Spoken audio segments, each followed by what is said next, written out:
V Ljubljani se danes govori.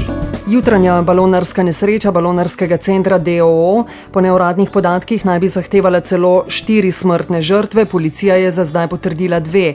Kaj se je dogajalo, uradno na policiji še ne odgovarjajo, na mesto nesreče so tudi letalski strokovnjaki. Mi smo poklicali balonarski center Barje, balonar Grega Trček, tudi vi ste imeli za to jutro predviden polet. Današnji polet jutranji, ker smo imeli planiran, smo ga že včeraj odpovedali, zaradi tega, ker je bila vremenska situacija dosti nestabilna in smo rekli, v takem vremenu pač ne bomo šli leteti. Neuradni podatki nakazujejo, da naj bi se 2 balona zaletela.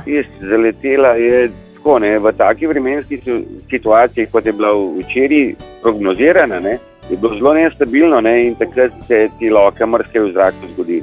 In takrat, ko so nepredvidljivi pogoji vremenski, takrat enostavno ne greš v zrak.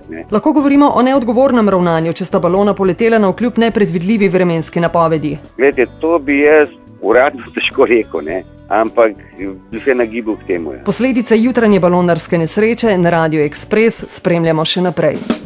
V Ljubljani se danes govori.